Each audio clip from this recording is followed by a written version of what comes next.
Hello everybody, my name is Megan and welcome to A Mistake I Have Made.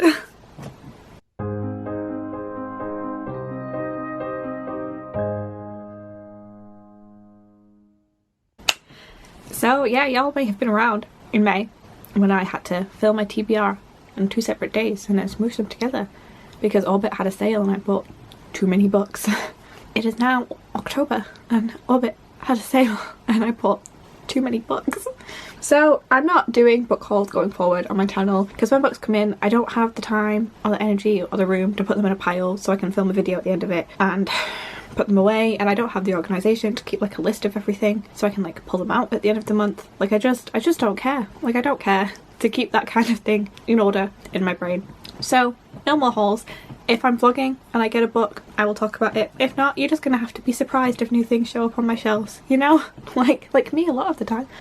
So this is probably the last haul you will see unless I get gifts for my birthday, which would be lovely, in which case I will do a video saying who everything is from and thanking them, or if I do something stupid like this again. So let go with the 22 books I bought in the Orbit Back to the Future sale. Book number 1 is The What's the Future Witches by Alix E. Harrow. This is a favourite of mine, so I bought it so I could annotate and tab it, and thankfully it's floppy. So yeah, this is a book about 3 sisters who are witches and sort of lead a suffragist movement in like a alt historical America. It's a good time. I've talked about it before. That's pretty much all we have 22 books to get through and I'm not going to talk much about any of them, so you don't come here for like actual summaries of books. This is beautifully written and has one of my favourite things in a book, which is, can I find one? At the beginning of every chapter it has like bits of like stories and stuff where just how, you know, like pieces of like media that exists in the world, and I love things like that. It's like my favourite thing. So What's the Future Witches by Alix E. Harrow.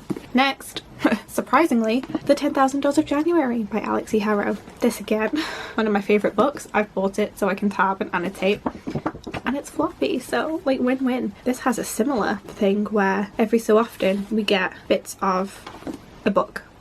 So there's the 10, I can't remember what the book's called actually, but parts of this are just excerpts of another book. And I love it. It's so good.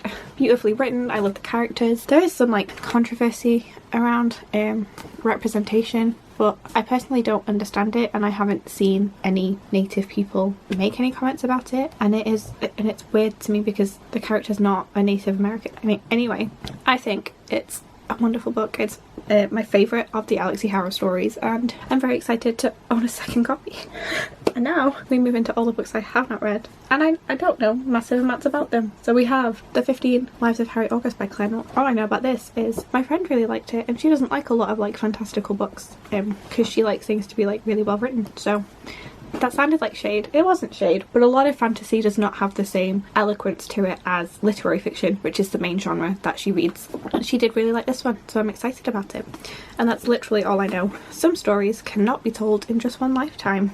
Harry has been alive, I'm assuming, for 15 lives. So from reincarnation story, I guess, we'll see. Then we have another Claire Knowles. We have Notes from the Burning Age, which seems to be about like translation, and I just honestly saw the cover and saw that it was Claire Knowles who wrote the first 15 lives of Harry August and was like, cool, I'll get that. That was my entire thought process. And then we have We Ride the Storm by Devin Madsen. I bought this because the cover is cool. Like, look at the red and the black and white, like that's striking.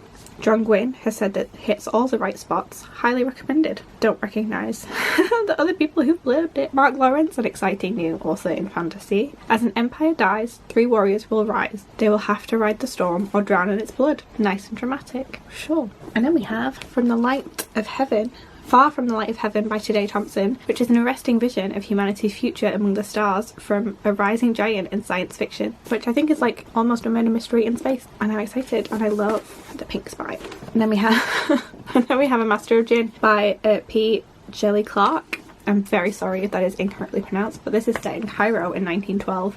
And S.A. Chakraborty thinks it's clever and wickedly fun with an excellent balance of humour and heart, and I've heard excellent things about it, so I grabbed it. And then we have August Kicto and the Mechas from Space by Alex White, and I got this because the cover is really fucking cool. I don't recognise anyone who's blurbed it, so I must have literally just bought it because of the cover, and I think I've seen people talk about it on Twitter. When an army of giant robot AIs threatens to devastate Earth, A musician becomes humanity's last hope in this glam-packed new space opera. Okay, yeah, I'm excited. So should you be. And then I got The Ballad of Perilous Graves by Alex Jennings. And I got this because I think Megan Bannon was talking about it on Instagram. And like, look at this cover. That's an excellent cover. Put on your dancing shoes and step into New Orleans as you've never seen it before in this vibrant and imaginative debut. I think I might. What else is this about? It's an alternate New Orleans made of music and magic. But songs of power have escaped from a magical piano, and without them, the city will fall. Unwilling to watch his home be destroyed, Perry will sacrifice everything to save it. Sweet. Just look at that cover. I'm obsessed. And then we have The Light of the Midnight Stars by Rena Rossner. Yeah, which is a spellbinding tale of love and loss, sisterhood, and the tangled threads of fate. And like, it's beautiful. And I've definitely seen this all over my Instagram feed. Don't know if that's good or bad. Does mean I now own it. And then we have The Midnight Bargain by C.L. Polk. I did definitely read the synopsis of this one and thought that sounds great. But it's a sweeping magical Regency fantasy, which is my new favourite genre of book. But I hope it has like romance in it, because that's actually my new favourite genre. I also saw that Alexi Harrow blew this one with smart, sexy and sincere, an alter Regency romance with fantastical magic and very real teeth. Amazing. 100% here for it. Regency fantasy romance is my new favourite genre. We've got The Mysterious Society of Lady Scoundrels by India Halton, Half a Soul by Olivia Atwater, The Watchmaker of Filigree Street, kind of, by Natasha Pulley. I'm just having the best time with it. I need more recommendations, please and thank you. And hopefully this will be one of them. And then I have The Unlikely Escape of Uriah Heep by H.D. Parry. I bought this one because I've been looking at it for a long time. So I finally bought it. Do I own more H.D. Parry? I think it's A Declaration on the Rights of Magicians by H.D. Parry. Oh my god, the writing in this is tiny. If you enjoyed The Unlikely Escape of Uriah Heep, look out for the 10,000 Doors of January. Interesting. Yes, they did write A Declaration on the Rights of Magicians. Perfect. Oh, and Alexi Harrow Blibbers is a pure delight.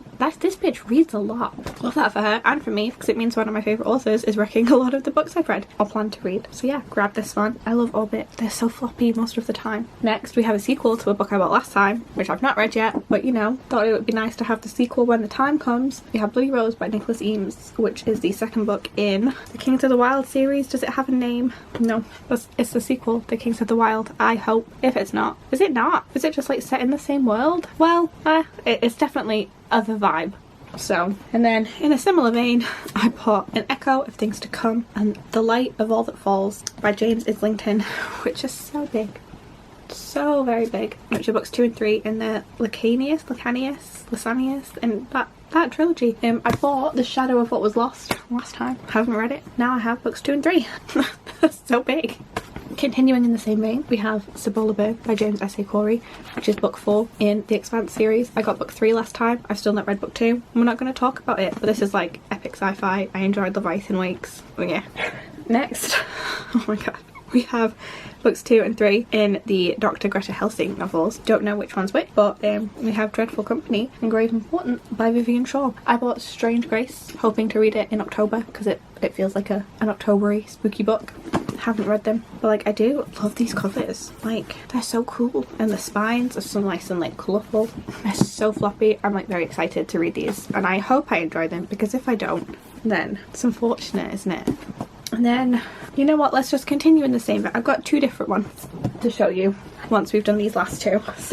So I have The Fires of Vengeance by Evan Winter, which is the second book in the Burning series, because I have Rage of Dragons, right? Yep, Rage of Dragons is up there. Bought that last time. Haven't read it yet, but thought it would be nice to have book 2 ready to go. And this is nice and floppy and very dramatic looking. Yeah, and I got The Great Hunt by Robert Jordan. I don't like this Prime Video sticker, but it matches my Wheel of Time edition that I received for my birthday last year, and I have not read yet. Okay, I don't even know what Wheel of Time is about because I've not watched the show yet either. We'll see.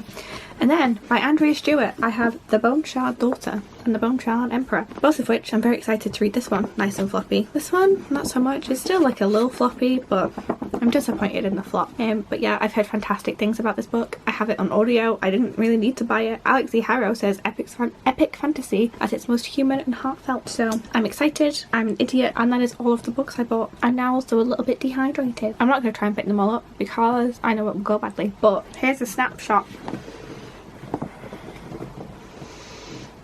Oh dear.